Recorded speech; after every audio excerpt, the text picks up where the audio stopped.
परमात्मा को पाने तथा उसका वास्तविक लाभ प्राप्त करने के लिए पवित्र बाइबल में प्रमाण है कि प्रभु ने मनुष्य को अपना ही स्वरूप बनाया। 6 दिन में सृष्टि रचकर 7वें दिन विश्राम किया।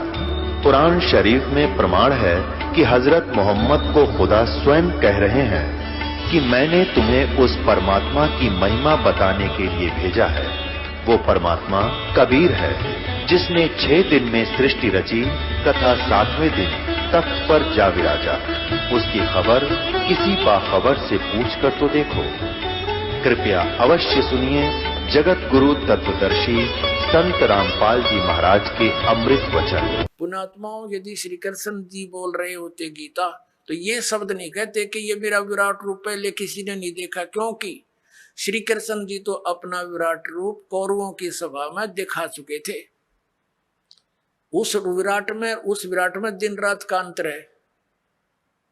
पुण्यात्माओं, एक तो 60 वाट का बल्ब हो, ट्यूब हो, और एक हो 1000 वाट की, तो कितना अंतर है। ट्यूब दोनों है, लेकिन वो 1000 वाट वाली 60 वाट वाली से भिन्न होती है। तो इसी प्रकार इन दोनों ने ही विराट रूप दिखाया था, उसमें भिन्नता थी। और ये शब्द श्री कृष्ण जी नहीं कह सकते कि पहले किसी ने नहीं देखा और आगे कोई नहीं देख सकता। तो इससे सिद्ध है गीता ज्ञानदाता श्री कृष्ण नहीं उसके अंदर प्रवेश करके काल बोल रहा। वो 1000 भुजा का भगवान है, 1000 कला का है, सहस्रा बाहु। अब 11वें अध्याय के 21वें श्लोक में अर्जुन कहता है कि हे सहस्रा बाहु, हे 1000 भुजा वाले भगवान, अपने उसी चतुर्भुज रूप में आ जाओ। क्योंकि वो श्री कृष्ण मान रहा था उसको, और श्री कृष्ण इज विष्णु,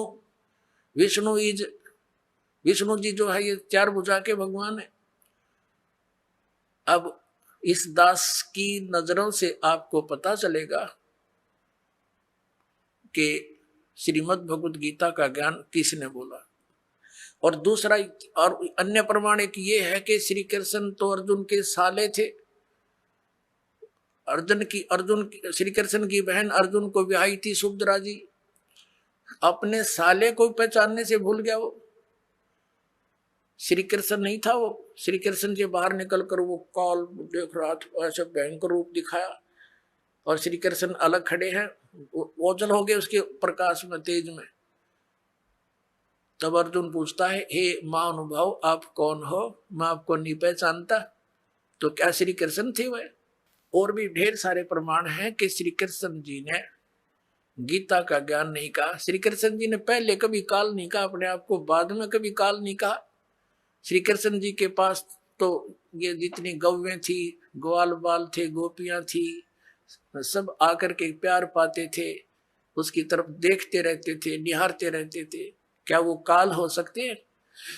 तो पुण्यात्माओं, श्रीमद् भगवद गीता का ज्ञान इस सर्वपुरुष ब्रह्म ने दिया, जो ब्रह्मा विष्णु महेश का पिता है।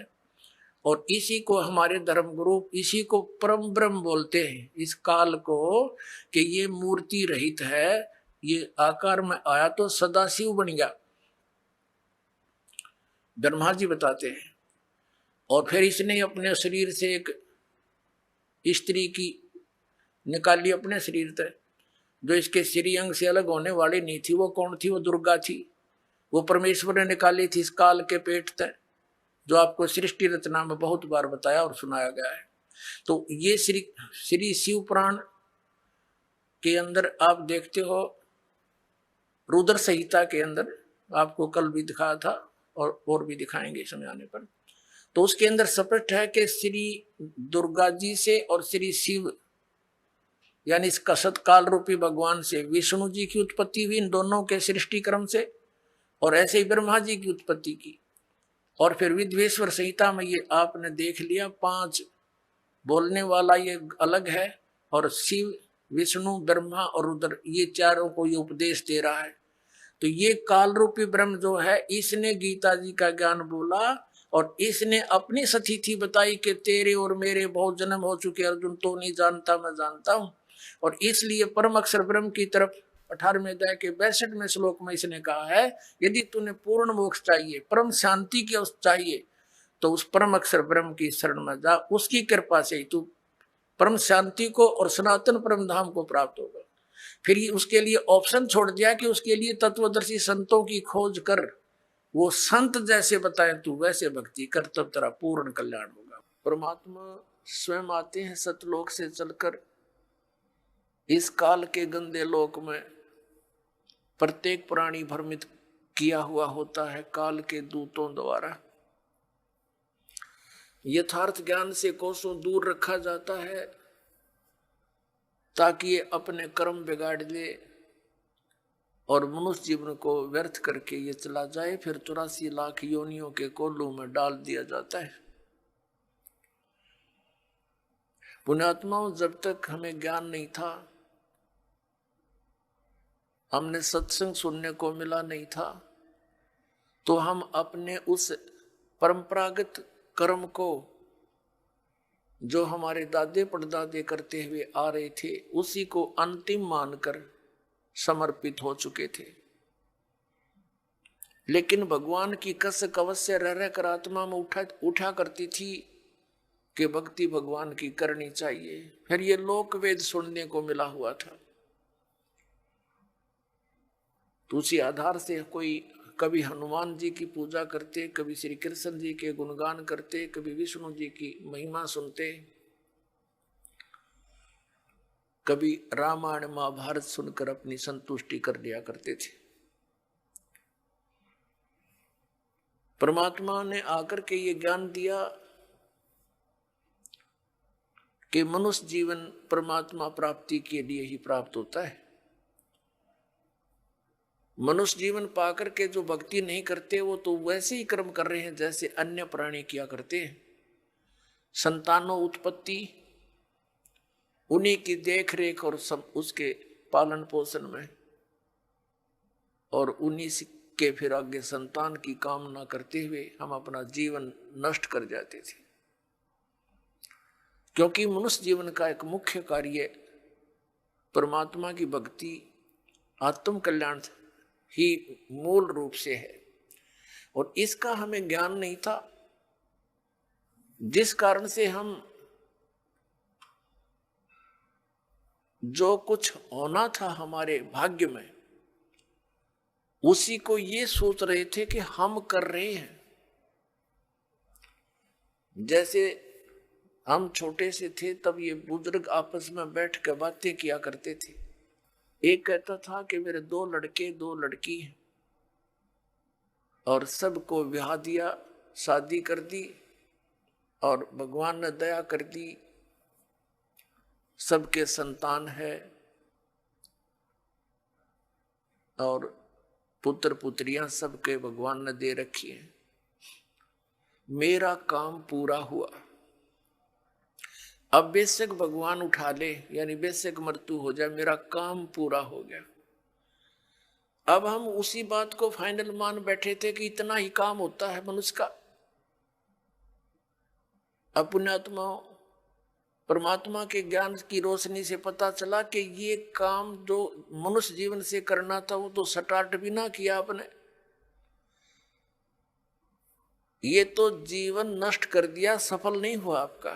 जैसे कोई ये कहता है कि मैंने ये कर दिया, मैंने ये कर दिया, मैं ये कर दूंगा, ये जीव की भारी भूल है।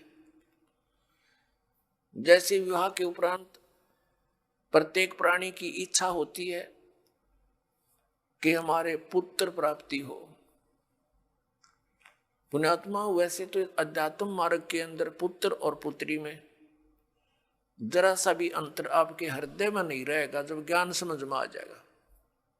और वैसे परमात्मा कुछ भी हमारे संस्कार में, पुत्र है पुत्र ठीक, पुत्री है पुत्री ठीक, लेकिन जो राम नाम पर लगे हैं तो वो हमारे लिए हमारे पुत्र हैं, अन्यथा वो काल के दूतर हैं। अब परमात्मा ने क्या बताया कि जैसे मान लीजिए आप कोई यूं कहे कि मेरा काम पूरा हो गया, मैंने ऐसा कर दिया, बच्चे ब्याह दिए, कोठी बना दी और ऐसा वैसा कर दिया, ये भूल है प्राणी की। जैसे विवाह के उपरांत प्रत्येक प्राणी की इस लोक वेद के आधार से, दंत कथाओं के आधार से इच्छा होती है कि भगवान पुत्र दे, और बेटी हो जाती है, जन्म बेटी का हो जाता है। फिर पूरे परिवार की आस्था रहती है भगवान अगला तो पुत्र दे, और वो भी बेटी होगी। तीसरी आस करी पुत्र की, वो भी बेटी होगी, चौथी भी बेटी, पांचवी भी पुत्री होगी। तो क्या आपका चाहा हुआ, क्या आपका किया हुआ वही हुआ जो आपके भाग्य में लिखा हुआ था। तो पुण्यात्माओं, समझदार को संकेत ही काफी होता है। अब हमने जो करना चाहिए था वो सत्संग से ज्ञान हुआ। वो क्या ज्ञान हुआ? परमात्मा ने आके बताया कि जब तक ये प्राणी सुखी है, इस झूठे सुख को प्राप्त है, तब तक तो ये समझता है कि मैं बिल्कुल ठीक ठाक हूं। क्योंकि जब तक प्राणी के पूर्व जन्म के पुण्य शुभ संस्कार चलते हैं, तब तक वो कितने खोटे काम करो, उसके प्रारब्ध में लिखा हुआ पिछले जन्म का उसको पुण्य मिलता ही रहेगा। पुत्र भी होंगे, पुत्री भी होंगी, और वो संतान भी नेक हो सकती है। लेकिन आगे भक्ति ना करने से, जैसे बैटरी चार्ज होती है, और वो बैटरी चार्ज है तो वो सारे काम कर रही है, पंखा भी चल रहा है, ट्यूब भी जग रही है, लेकिन चार्जर ना लगाने से उसकी अक्षमता समाप्त हो जाएगी, वो डाउन होगी, और फिर उसके बाद सब सुविधाएं समाप्त हो जाएंगी। तो इसी प्रकार पूर्व जन्म के संस्कारी प्राणी पिछले जन्म जन्मांतरों के शुभ संस्कार किए हुए उनके साथ हैं। वो चाहे कुछ भी भक्ति ना करो, सारा दिन गुट्टी लाओ, ताश खेलो, चाहे कितना सफल अपने आप को समझता है, चाहे मंत्री बना, चाहे प्रधानमंत्री बना हुआ है, वो उसके पूर्व जन्म की बैटरी चार्ज है। और जिसमें वो डाउन होएगी, उसमें देखना क्या हाल होगा। तो हमें अब पता चल गया इस बात का, हमने पहले से चार्जर लगा दिया अपना, भगवान की दया होगी, चार्जर मिल गया ठीक ठाक हमें, तो हमारे ऊपर ये आपदाएं नहीं आवेंगी। नहीं तो फिर भगवान की भक्ति की आवश्यकता ही नहीं। यदि कोई आपदा आई भी तो परमात्मा ऐसी मदद करेगा, दुनिया देखती रह जाएगी। इसलिए परमात्मा की खोज में ये प्राणी बहुत युगों से लगा हुआ है, और अब वो साधना, वो भगवान हमें मिल गया जो हमारी प्रोटेक्शन करता है, हमें जो बचाव करता है और मोक्ष देता है। हमारे प्रारब्ध के यानी संस्कारों के, किस्मत के, पाप कर्मों के कारण होने वाले जो कष्ट हैं उनका भी वो निवारण कर देता है। पुण्यात्मा, परमात्मा ने आके हमें ज्ञान दिया, दुख में सुमरण सब करे, सुख में करे ना कोई, जय सुख में सुमरण करे, तो दुख काहे को होवे। सुख में सुमरण किया नहीं, दुख में करते याद, कह कबीरता दास की, कौन सुने फरियाद। परमात्मा ने आके बताया कि दुख में तो सब भगवान को याद करते और सुख में याद नहीं करते, सुख में सुमरण किया नहीं और फिर दुख में करते याद, कह कबीरता दास की, फिर कौन सुने फरियाद। तो पुण्यात्माओं, जो व्यक्ति आज अपने आप को इस झूठे सुख में सुखी मानता है और वो इन आपदाओं के आने से पहले ही परमात्मा के चरणों में लग जाता है, भक्ति करता है, तो उसके ऊपर आने वाले कष्ट, कर्म के कष्ट नहीं आएंगे। और जो इस झूठे सुख में मस्त है, पुण्यात्मा, प्रत्येक प्राणी का जो प्रारब्ध बनाया जाता है, प्रारब्ध बोलते हैं हमारे पुण्य और पाप, वह भगवान के दरबार में संचित हैं, डिपॉजिट है बैंक में।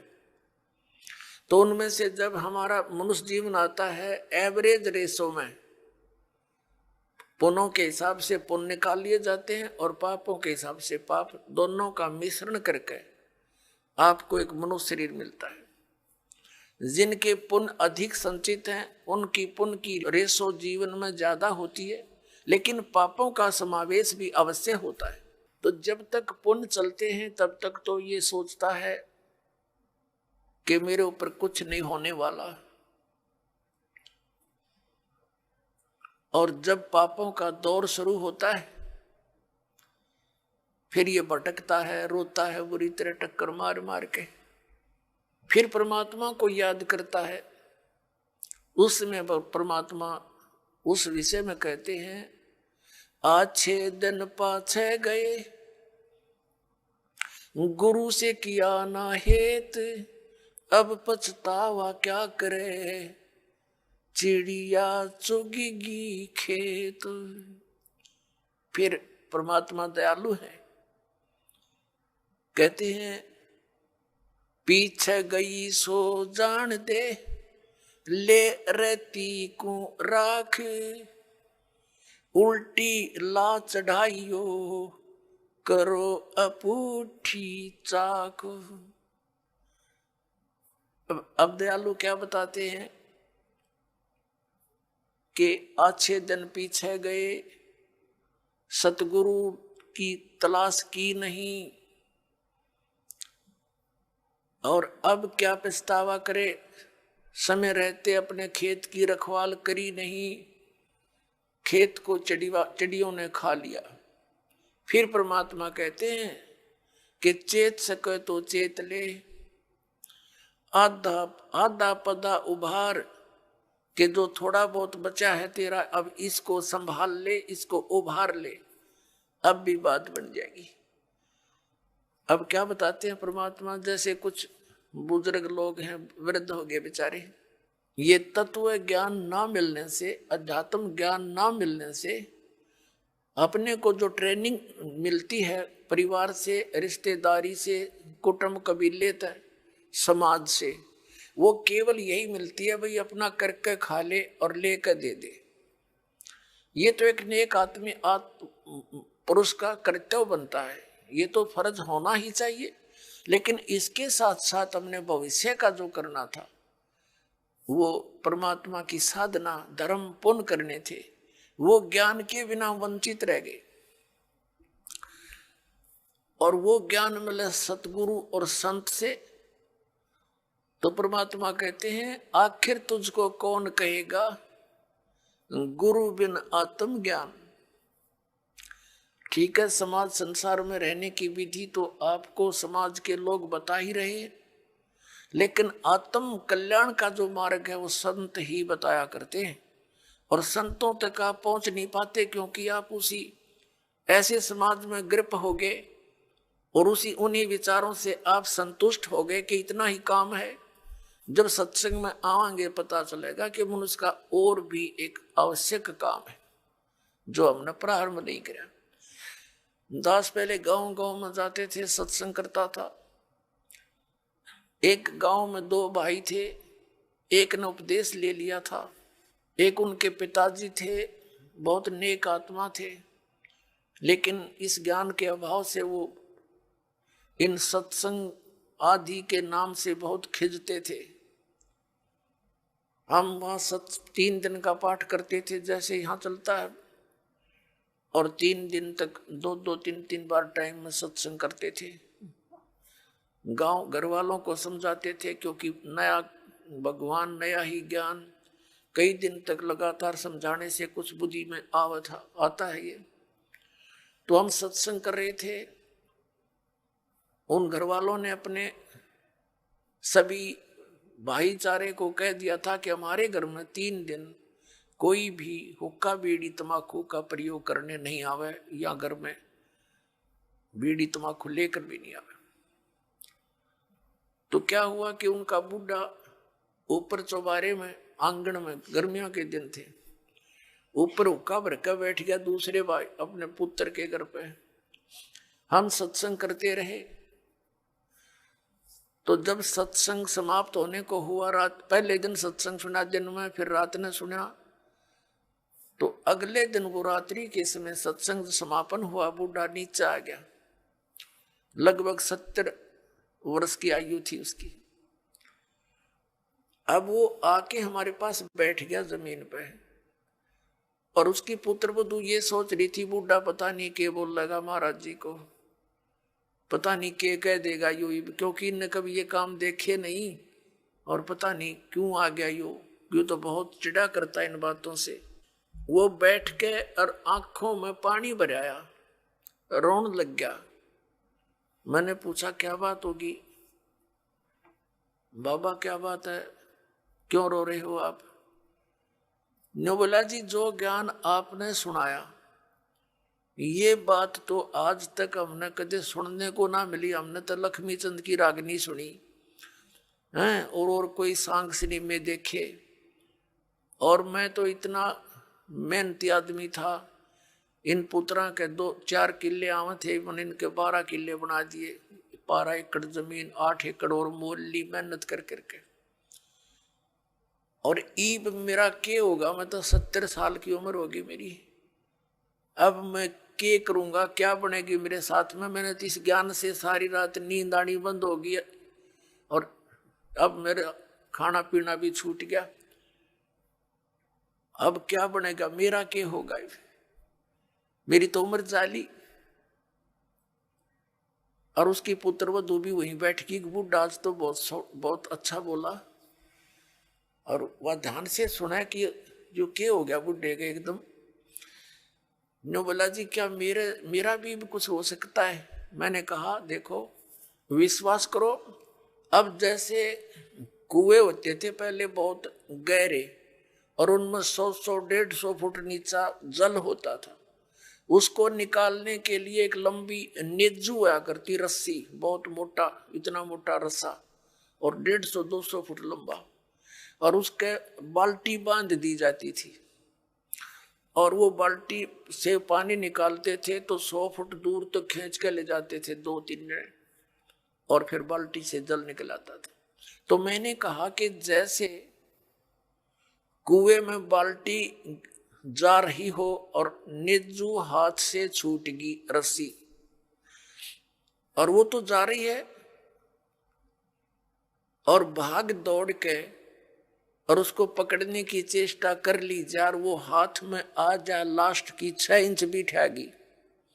लास्ट की गिरते गिरते अगर 6 इंच भी बची हो और हाथ में पकड़ी जावे तो क्या हो, वह रस्सी बाल्टी भी बाहर आ जा और पानी भी साथ आवे, जल भी भरा होगा और बाल्टी भी मिल गई, कुछ भी ना गया।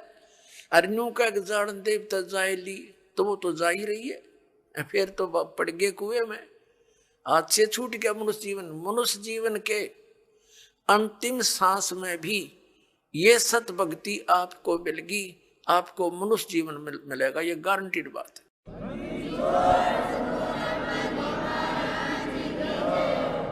और आप क्या तो अभी 70 वर्ष है, एवरेज 80-90 तो मानते हैं मनुष्य की आयु, और आप तो स्वस्थ दिखाई देते हो, करड़े हो, खूब तगड़े, और नाम लो पर ओका बीड़ी शराब तम्बाकू ये छूना नहीं पड़ेगा।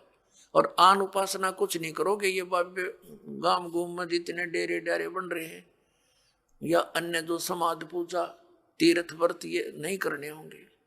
ने बोला जी मैं तो कुछ नहीं करूं, मेरा पीछा छूटे क्यों करे, और कर करा लिया हमने, सारी उम्र डले डोलिए, मुझे दीक्षा दे दो। उसकी पुत्र वधू कहने लगी दादा ओके बहुत पीवा है तू, नाम लेकर हुक्का नहीं पीना। न बोला तो देखिए तो एक बार, मन तो पता ही ना था इस बात का, आग लग गई सोके गए। फूकना मैंने मेरा गधा बनूंगा, कुत्ता बनू, ब्रांड मटी होगी। और संता के वचन है ये झूठे नहीं हुआ कर दे बेटी, तो पुण्यात्मा देखड़े भाग जाएंगे बुढ़ापे में। नाम ले लिया उस भक्त ने और 10-15 वर्ष जिया, आराम से अपना मृत्यु को प्राप्त हुआ। और मोक्ष हो गया। कहते हैं जीना तो थोड़ा ही भला जब सत सुमरण हो और लाख वर्ष का जीवना लेखा धरे नहीं कोई। अपने आत्मा जैसे बालक भक्ति पर लगता है बहुत अच्छी बात है, लेकिन इस ज्ञान से परिचित बूढ़ा तो सिर धड़कीबाजी ला देगा। न पता है उसने तो रोज पता है ना मेरा कल टिकट कट जाए तो स्लोप में लिया जीवन कति नो डलान में है। लास्ट दिन के रहे जहाँ 60 साल पाचे तो उल्टी गिनती शुरू हो जाए, ध्यान रखनी चाहिए बुढ़ा ने। और डट के करे भक्ति अपना पीछा छुटवावे। हर ईबत ही न्यू पड़े रहे। जैसे एक कवि का एक शब्द है, बिना ज्ञान के ऐसे दुखी होते हैं। एर नर धोखे धोखे लुट गया आगी अंत घड़ी रे आगी अंत घड़ी। एर नर धोखे धोखे लुट गया आगी अंत घड़ी रे आगी अंत घड़ी। तो फिर क्या कहता है, पोता ब्यालों या मन में रही और एली करवा दो खड़ी। टिकट कटन हो रही है और ये आस्था लाए बैठा कि भगवान एक पोता और ब्याह जा फिर बेसिक मर जाऊं, और फिर नो कहीं एक छोरे किया एक और मकान बन जा बस फिर क्या करने बेसिक मर जाऊं। बता, इस प्रकार की आस्थाएं अज्ञानता से वृद्धावस्था में ये ज्यादा बढ़ जाती है। और जब ज्ञान हो जाएगा तब अपना माला लेके और बैठ जा कोण में, ना ताश खेले ना होके पाड़े ना गप्पे मारे, दिन रात एक करके अपना भक्ति करा के पीछा छुड़वाए। तो इस प्रकार पुण्यात्माओं परमात्मा कहते हैं पाछे गई सो जान दे और ले रहे तीन राख, उल्टी ला चढ़ाइयो करो अपुटी चाक। अगम निगम को खोज ले बुद्धि विवेक विचार, उदय अस्त का राज मिले तो बिन नाम बेगार। अब क्या कहते हैं परमात्मा, क्या कहते हैं परमात्मा के याद दिलाना चाहते हैं कि जरा सा कुछ विवेक से काम ले ए प्राणी। अगम निगम को खोज ले और बुद्धि विवेक विचार, उदय अस्त का राज मिले तो बिन नाम बेगार। बेगार क्या होती थी, हम छोटे थे उस समय ये 3 व्हीलर चले थे पेट्रोल के, जिसने ये गणेश बोले हैं। और हमारे गांव से लाखन माजरा तक एक गणेश चलते थे, 2 टेम्पू थे वह। उनमें से एक दिन नहीं आया तो अगले दिन उससे पूछा उसके साथी ने कि कल कहाँ चला गया था। उसने बताया मैं कल बेगार में फंस गया था। बेगार क्या होती थी, पहले इन पुलिस वालों के पास गाड़ी गुड़ी तो होती नहीं थी और किसी को पकड़ लेते थे, ऐसे को भाड़ा करने वाले को कहीं रेड लगानी होती, कोई चोर उचक्का पकड़ना होता तो उसने पकड़ ले जाते, सारा दिन उसकी रेल बनाए रखते। वो तेल भी अपने दोहरे डालता और सारा दिन इधर चल उधर चल, सुबह पकड़ लेते रात के 12 बजे छोड़ते, 1 मिनट का चैन नहीं और खर्चा करते हैं। तो वो बता रहा था कि कल बेगार में फंस गया, 200 रुपये का खर्चा हो गया। उसमें तेल बहुत सस्ता था, पेट्रोल भी 1-1.5 रुपया 100 रुपये लीटर था। और उस दिन की दिहाड़ी की 200 रुपये का खर्च तेल पानी में लग गया। सारा दिन धक्के खाता, अंडे ने बोला 1 बजे छोड़ा, सुबह ले गए थे पकड़ के रात के 1 बजे। तो वो बेगार होती है, सारा दिन तो पूरा उसको 1 मिनट की पल नहीं, पल का भी चैन नहीं, कहीं रुकावट नहीं, सारा दिन वो ऐसा स्पीड खींचे दिखे और घरते खर्चा करके दिहाड़ी भी लुटवा के और रात न पड़ा आके। तो अपने तो पल्ले तो खर्चा करया और 1 मिनट की चैन नहीं, सारा दिन पहिया चलिया। वह बेगार कहलाती थी कि अपने चलता दिखे जैसे बहुत स्पीड तक को घनी सवारी करके आता होगा यो, हर फंस रहा था बेगार के। तो परमात्मा याद दिलाते हैं कि जो परमात्मा की भक्ति नहीं करते वो चाहे पूरी पृथ्वी का राजा है, आपने न्यू दिखा है कि तो बड़े आगे पाछे इसका सलूट मारनी है और बड़ी जय जयकार हो रही है। परमात्मा कहती है ये तो 3 व्हीलर वाला है, अपने पल्ले तो पैसे खर्च कर रहा है और खूब चहल पहल दिखाई देती है, अंत में इसकी वाह बिरन माटी होगी, याद रखेगा। अगम निगम को खोज ले बुद्धि विवेक विचार, उदय अस्त का राज मिले तो बिन नाम बेगारे। या भक्ति नहीं है तो यु राजा पूर्व जन्म की कमाई को बर्बाद कर रहा है और आगे की दाढ़ी बनती नहीं, क्योंकि यू नाम जाप ठीक नहीं कर रहा है। तो इसलिए परमात्मा कहते हैं बिन उपदेश अचंभ है, ये क्यों जीवत है प्राण, भक्ति बिना का ठोर है, ये नर नाही पाषाण। परमात्मा कबीर परमेश्वर जी कहते हैं कि बिना उपदेश लिए बगैर गुरु धारण किए ये मनुष्य ये जीव किसको आधार मान के जी रहा है। मुझे इस चीज का आश्चर्य हो रहा है। और भक्ति बिना का ठोड़ है, ये नर नाही पाषाण। ये तो पत्थर हैं जब इस मनुष्य जीवन को बर्बाद कर रहे हैं, ना कोई आधार। यदि हम बच्चों को आधार मानते हैं तो हमारी ये मृत्यु हो जाती है, तो बच्चे हमारे कहाँ से हुए। हमारे सामने बच्चों की मृत्यु हो जाती है तो ये आधार निराधार था, हमारा भूल थी हमारी कि हम इसीलिए जी रहे थे। हमारा आधार होना चाहिए मोक्ष, और मोक्ष के लिए पूर्ण संत की आवश्यकता होती है, सत भक्ति की आवश्यकता होती है।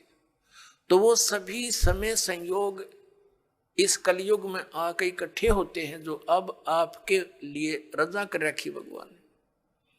संत पूरा हो, पूर्ण परमात्मा की भक्ति हो, शास्त्र अनुकूल हो, अधिकारी हो नाम देने का, तो ऐसे संयोग ऐसे नंबर कदे कदे जुड़ा करे जो आज सारे नंबर मिल गए।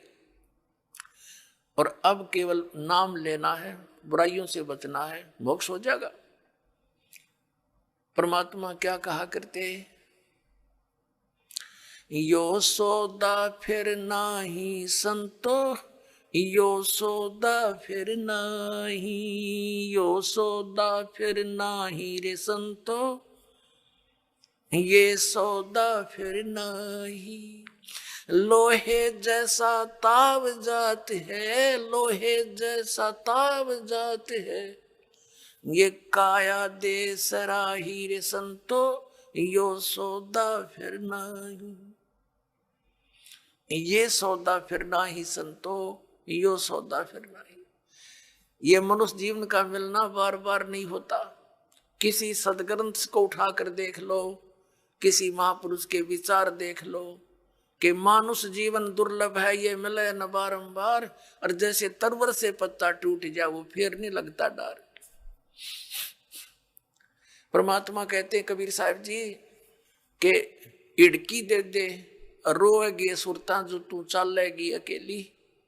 जिस परिवार के लिए तू सारा दिन केवल इस पशु जैसे कर्म में ही लीन रहता है, और जब तेरी मृत्यु होने का समय आ जाएगा, अचानक बीमारी भयंकर हो जाती है ला इलाज, फिर वो सोचता है कि अब मेरा क्या हो बनेगा भगवान, मेरे बच्चे रह गए, इनका क्या होगा। परमात्मा कहते हैं तू भक्ति कर, मेरी शरण में आ, तेरी आयु भी बढ़ाऊंगा, तेरे बच्चों की भी रक्षा करूंगा। इसलिए भगवान की खोज हम कर रहे थे, भक्ति कर रहे थे कि हमारा ऐसा बुरे टाइम में भगवान मदद किया करता है। तो परमात्मा कहते हैं तू मेरी शरण में आ, फिर लग ढंग से। मानुष जन्म दुर्लभ है, ये मिले न बारंबार। कहते हिड़की दे दे रोएगी सुरता, आत्मा को कह रहे हैं जब तू चल लेगी अकेली। जिस परिवार को अपना मान रहा था वो तो यहीं रह गया, तेरी बांह पकड़ के ले जाएंगे यम के दूत। फिर नो का पछाड़ खा खा रोएगी तू आत्मा, क्योंकि तेरा कोई संभालने वाला होगा नहीं, तेरा भगवान परमात्मा साथ दे नहीं, क्योंकि आपने उसकी साधना की नहीं विधिवत। और यदि आपने सत भक्ति कर रखी है और आपका यहाँ से जाना भी तो है ही सभी ने, लेकिन मालिक आपके साथ खड़ा पाओगा जब कहेगा बेटा मेरे साथ, और यम के दूत दूर हो जाएंगे, नो एक दूर कति 100 कोस दूर खड़े पाओगे। तो हमने उस दिन की भी अब थोड़ी सी चिंता करनी चाहिए जब संसार छोड़ कर चलेंगे। इंसान घर से चलता है और जाने से पहले वो रात के सटे की चिंता पहले करता है कि कहाँ रुकूंगा, कोई धर्मशाला का या कोई रिश्तेदारी का कनेक्शन खोज करता है। और जब संसार छोड़कर जाता है ये कभी सोचता है नहीं अब कहाँ जाऊंगा, आगे कहाँ ठिकाना है मेरा। कबीर परमेश्वर जी ने आके बताया है, आदरणीय गरीबदास साहिब जी को मिले, उनको सचखंड लेकर गए, वापस छोड़े, फिर उनकी महिमा को गरीबदास साहिब जी ने उन्हीं द्वारा दिए गए ज्ञान को इस प्रकार बताया है। आगे गए ना बावड़े रहते भी सब जाही, बिन साहेब की बंदगी कहीं ठोड़ ठिकाना नहीं। जो पहले चले गए हमारे पुरुष वो तो बताने आए नहीं हमारी गिल के बुंडी बनी या अच्छी बनी, और शेष बच्चे ये भी सब जाएंगे, और बिन साहेब की बंदगी यानी परमात्मा की भक्ति बिना कहीं ठोर ठिकाना ना। अब परमात्मा कौन है? गीता जी अध्याय नंबर 15 के श्लोक नंबर 16 और 17 में 3 पुरुष बताए, सरपुरुष और अक्षर पुरुष। सरपुरुष ये ब्रह्म है, अक्षर पुरुष ये पर ब्रह्म कहलाता है। सरपुरुष केवल 21 ब्रह्मांड का स्वामी है, ये ब्रह्म है, और अक्षर पुरुष 7 संघ ब्रह्मांड का मालिक है। गीता जी अध्याय नंबर 15 के श्लोक नंबर 17 में कहा कि उत्तम पुरुष है तू अन्य परमात्मा इति उदाहरते। वो इन दोनों से श्रेष्ठ परमात्मा वास्तविक भगवान तो कोई और है जिसको परमात्मा कहते हैं, और वही तीनों लोकों में प्रवेश करके सबका धारण पोषण करता है।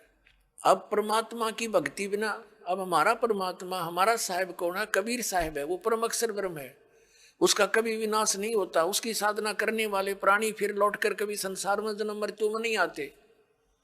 गीता जी अध्याय नंबर 18 के श्लोक नंबर 62 और गीता जी अध्याय नंबर 15 के श्लोक नंबर 4 में यह कंसेप्ट क्लियर है। गीता ज्ञानदाता कहता है कि उस परमेश्वर की शरण में जाओ, उसकी कृपा से तो परम शांति को, सनातन परम धाम को प्राप्त होगा, और जहां जाने के बाद साधक फिर कभी लौटकर वापस संसार में नहीं आते। उस परमात्मा की भक्ति करो, वो गीता ज्ञानदाता से दूसरा है, अन्य है। अब क्या बताते हैं कि बिन साहेब की बंदगी कहीं ठोर ठिकाना ना। यदि हम ब्रह्मा विष्णु महेश या ब्रह्म या परब्रह्म यानी अक्षर पुरुष की भक्ति करते हैं तो जन्म मृत्यु सदा बनी रहेगी। इनकी भी जन्म मृत्यु है, और इनके अंतर्गत जितने प्राणी हैं उनकी भी, इनके साधकों की भी जन्म मृत्यु सदा बनी रहेगी। अब जैसे आप जी यहाँ खूब आराम से रह रहे हो, बच्चे हैं, पोते हैं, पोतियां हैं, या वैसे अभी बच्चे छोटे हैं, पढ़ रहे हैं, माता पिता हैं, या विवाह हुआ है तो आशाएं हैं संतान हो, उसकी उनके ऐसे परवरिश करूंगा। तो यहां से तो एक दिन चलो चलो होगी, कभी भी हो सकती है वो चलो। अब यहां से मृत्यु हुई, पुण्य पाप के आधार से, पुण्य के आधार से स्वर्ग गए। स्वर्ग का भी सीमित समय है, जैसे यहाँ का समय है। वो समय पूरा होते ही वहां से कहेगा चलो बाई फोर्स। जैसे यहाँ से जबरदस्ती मृत्यु होती, वहां भी जबरदस्ती बलात्कार होगा आपके साथ, जबरदस्ती बाई फोर्स। फिर नरक में ठोक दिए जाएंगे पाप कर्मों के आधार से।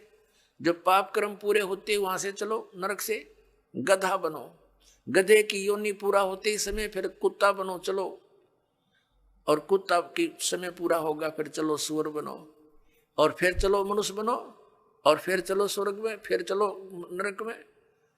तो यहाँ परमात्मा कहते हैं आगे गई ना बावड़े रहते भी सब जा, और बिन साहिब की बंदगी कितने ठोर ठिकाना ना। सब चलो चलो हो रही है, तो उस चलो चलो का नाश अब होगा, इस ज्ञान से होगा, कबीर भगवान से होगा, और इस सच्चे नाम से होगा जो दास के पास उपलब्ध है।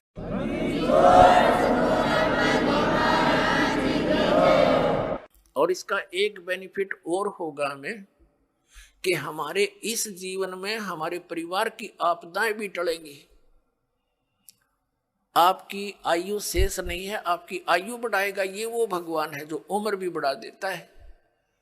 आपके बच्चों की, आपके परिवार की रक्षा करेगा, आपके रिश्तेदारी तक भी परमात्मा आपको दुखी ना होने के कारण वहां तक भी आपके रक्षा करेगा कि मेरी आत्मा को चोट ना पहुंचे, वहां तक सुख देने की चेष्टा करेगा। ये ऐसा परम पिता है, ये कबीर भगवान है।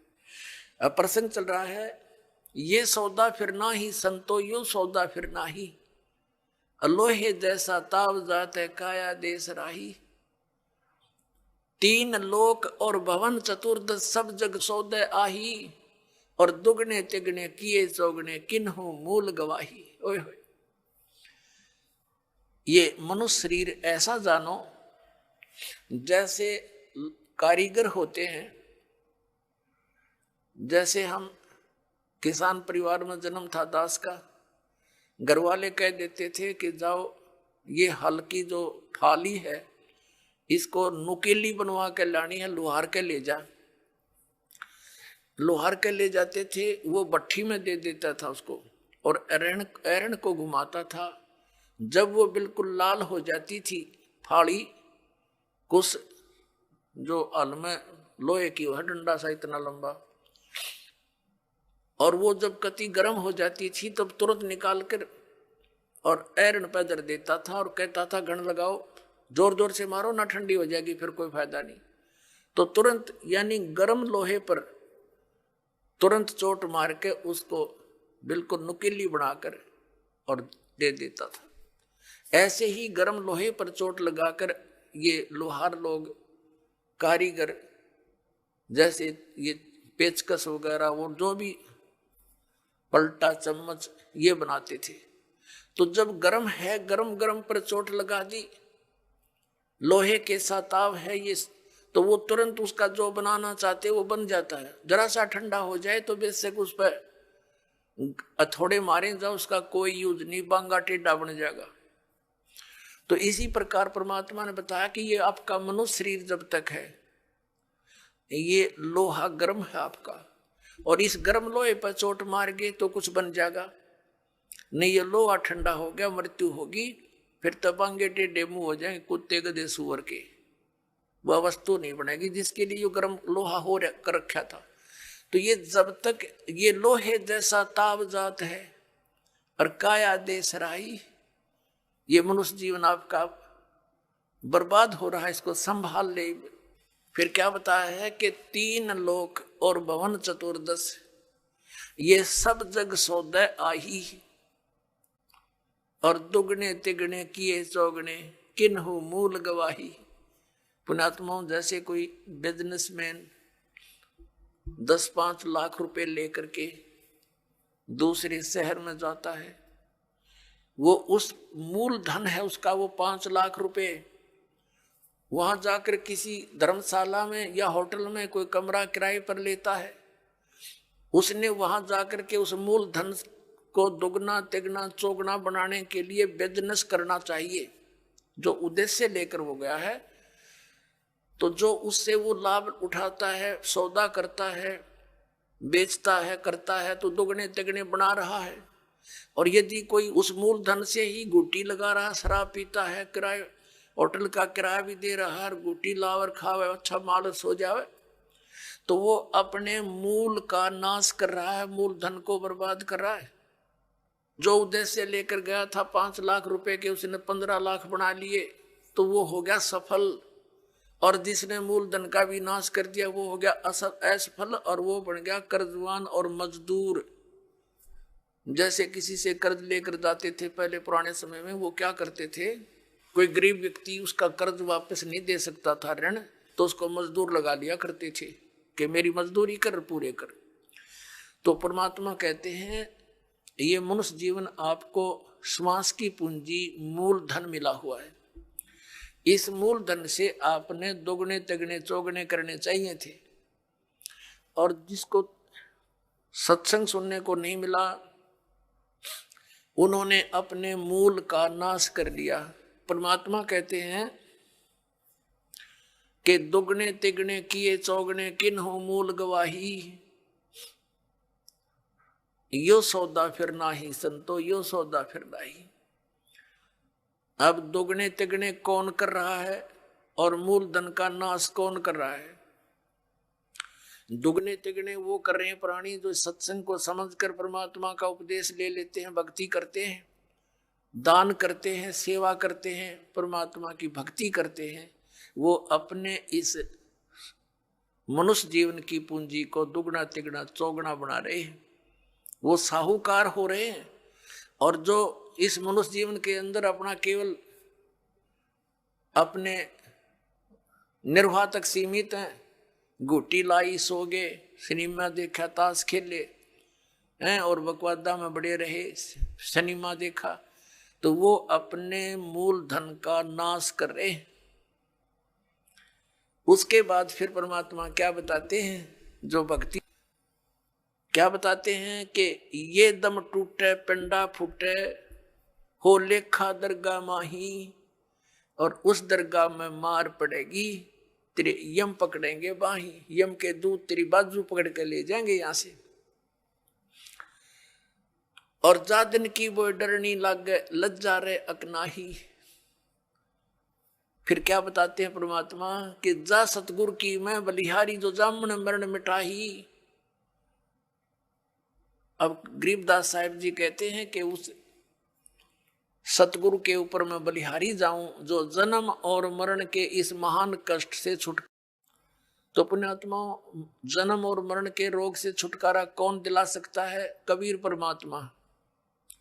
और कबीर परमात्मा का रिप्रेजेंटेटिव, यानी उसके द्वारा, उसका कृपा पात्र, उसकी भक्ति साधना बताने वाला संत जो साधना देगा, उस साधना उस भक्ति के कारण वो परम पिता परमात्मा कबीर साहिब आपकी जन्म और मृत्यु का ये नाश कर देगा।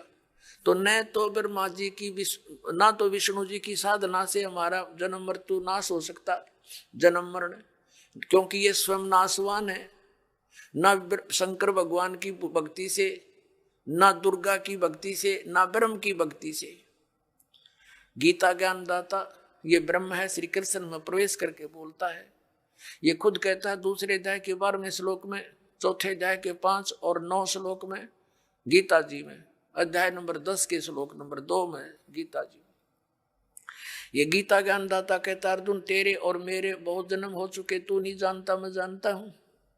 तो इसकी भक्ति करने वाला जन्म मरण से कैसे छूट सकता है? ये खुद। आइए अब हम उन श्रद्धालुओं के अनुभव जानते हैं जो जगत गुरु तत्वदर्शी संत रामपाल जी महाराज जी से दीक्षा प्राप्त कर चुके हैं तथा उनके द्वारा बताए गए भक्ति मार्ग पर चल रहे हैं। नमस्कार सर। सत साहिब। सर क्या नाम है आपका? विजेंद्र दास। विजेंद्र जी, आप कहाँ के रहने वाले हैं? गांव पिनाना, जिला सोनीपत, हरियाणा का रहने वाला हूँ। सर संत रामपाल जी महाराज से नाम दीक्षा आपने कब ली? 6/6/2006 को ली थी। सर संत रामपाल जी महाराज से नाम दीक्षा लेने से पहले क्या आप कोई भक्ति साधना भी करते थे? हाँ, मैं परमात्माओं के बारे में घूमता रहता था कि कहीं पूर्ण परमात्मा मिल जाए, और मैं साईं बाबा का भगत था और ये सोचता था कि कभी शिरडी में जाऊंगा। और साईं बाबा ने एक ही बात कही थी कि सबका मालिक एक, लेकिन मुझे नहीं मालूम था कि वो सबका मालिक एक है कौन। सर आपने बताया कि आपको साईं बाबा की एक बात पसंद आई कि सबका मालिक एक, तो क्या आपको सबका मालिक एक मिला? हाँ, अब मिल गया, सबका मालिक एक मिल गया। सर आप संत रामपाल जी महाराज की शरण में कैसे आए? ये भी एक वाकया है, वो मैं थोड़ा सिलसिलेवार बताऊंगा। सन 1996 से लेकर 2006 तक अपना बढ़िया काम चल रहा, स्कूल चल रहा था, 10वीं कक्षा तक का, अच्छे बच्चे थे।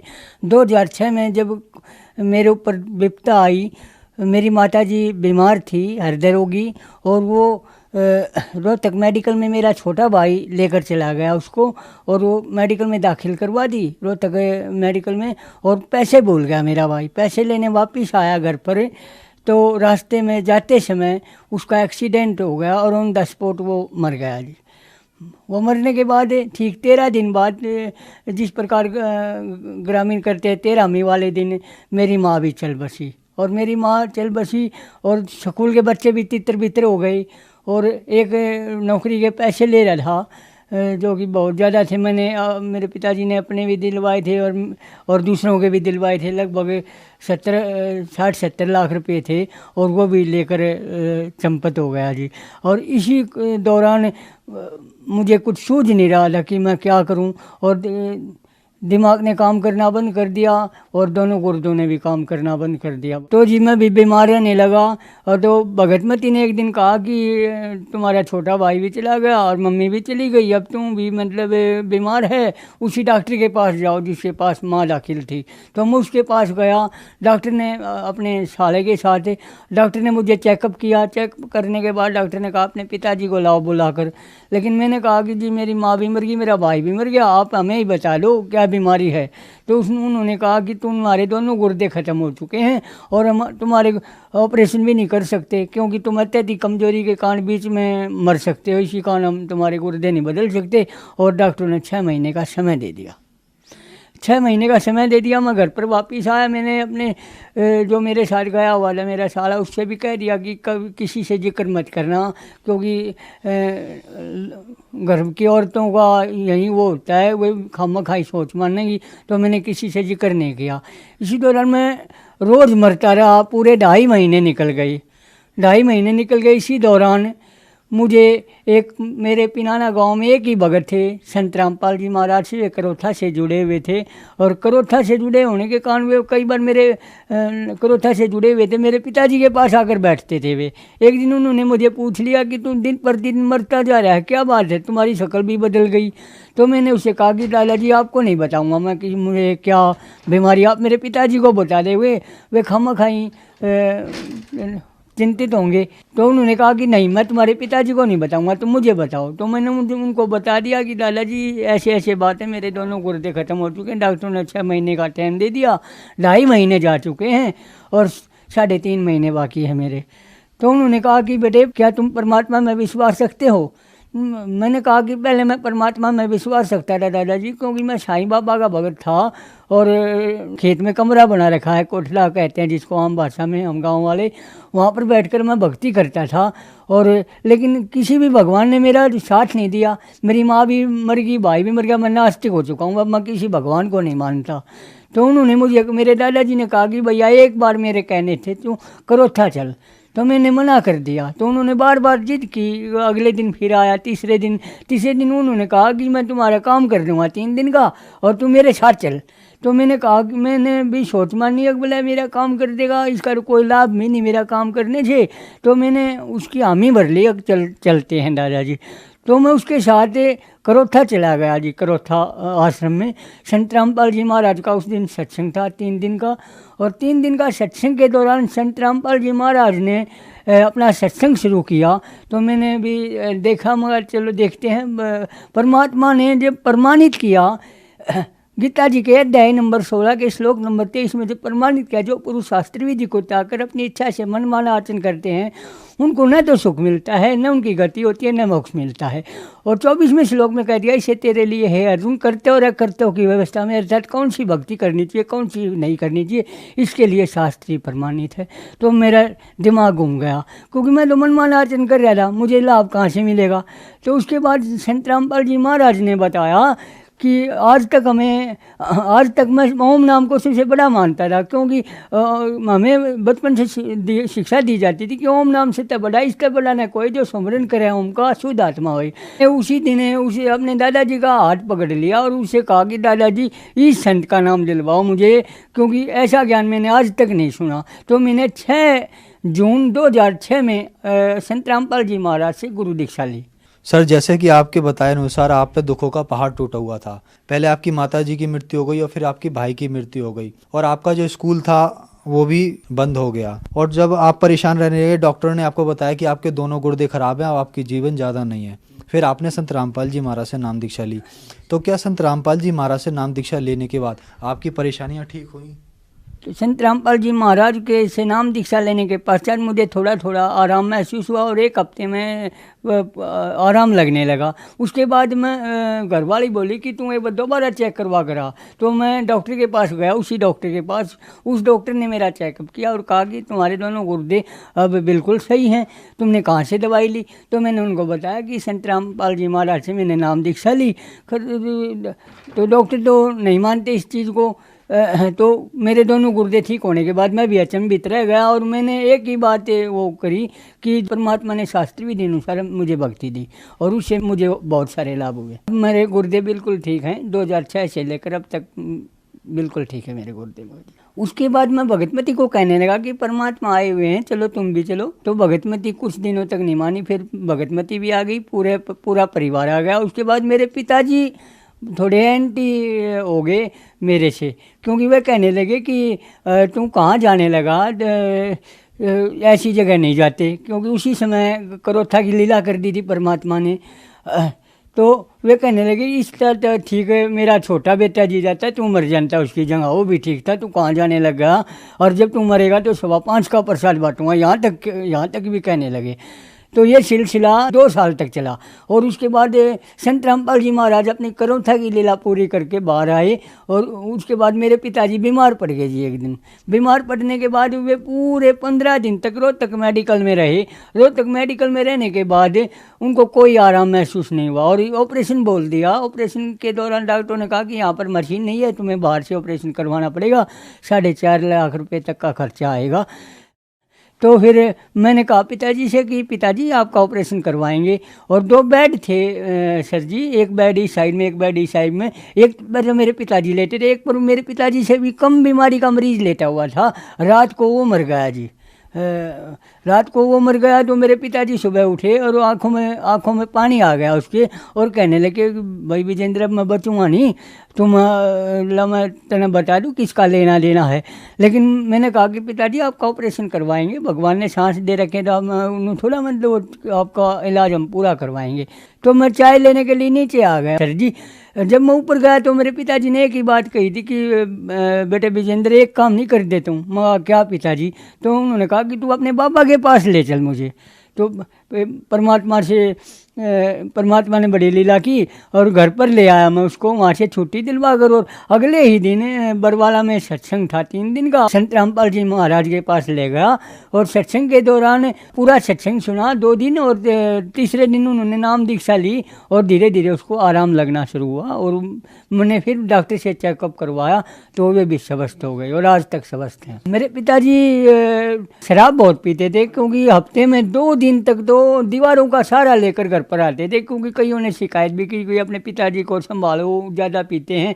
और ओक्का तो यहाँ तक पीते थे कि खेत में जावन थे ना, जब ओक्टी भर कर ले जाया करते ताकि बीच में नशा न टूट जाए, इतना ज़्यादा नशा करते थे। और संत रामपाल जी महाराज ने उसका नशा बिल्कुल छटवा दिया जी। और अब ये ओके की तरफ अदर ओके का धुआं भी उसको मतलब आनी करता है जी। अब परमात्मा ने धीरे धीरे दोबारा लाइन पर गाड़ी चढ़ा दी और अब दाल रोटी ठीक चल रही है इस दास की और परमात्मा की रजा हो रही है। और लाभ मीना मेरे घर में लड़ाई झगड़ा भी रहता था, लेकिन वो परमात्मा की रजा से वो भी बिल्कुल ठीक हो गया। भूत प्रेतों की समस्या थी, मेरी माताजी और मेरे जो छोटे भाई थे वे भूत प्रेतों के कहानी चले गई और भूत प्रेतों की समस्या से मुझे निजात संत रामपाल जी महाराज ने दिलवाई। अब कोई समस्या नहीं है। तो जो श्रद्धालु आज आपको देख रहे हैं और वो भी किसी न किसी बीमारी से ग्रस्त है, उनके लिए आप क्या कहना चाहेंगे? उनके लिए ये दास कहना चाहेगा कि आप संत रामपाल जी महाराज से शास्त्र विधि अनुसार संत रामपाल जी महाराज दीक्षा देते हैं, उससे दीक्षा लीजिए और अपना कल्याण करवाइए। क्योंकि बगैर शास्त्र विधि के जो हम भक्ति करते हैं उससे कुछ नहीं हो सकता, न तो बीमारी कट सकती है और न हमारा मोक्ष हो सकता है। शास्त्रों के अनुसार भक्ति कीजिए और संत रामपाल जी महाराज से नाम दीक्षा लेकर और अपना कल्याण करवाइए। सर, संत रामपाल जी महाराज से नाम दीक्षा कैसे ली जा सकती है? कई टीवी चैनलों पर सत्संग आते हैं और उनके नीचे एक पट्टी चलती रहती है, उसमें फ़ोन नंबर दिए हुए हैं।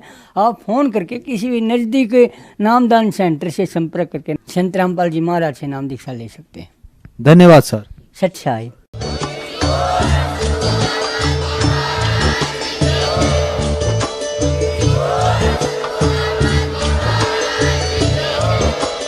आप सुन रहे थे जगत गुरु तत्वदर्शी संत रामपाल जी महाराज जी के मंगल प्रवचन। अधिक जानकारी के लिए विजिट कीजिए हमारी वेबसाइट www.jagatgururampalji.org।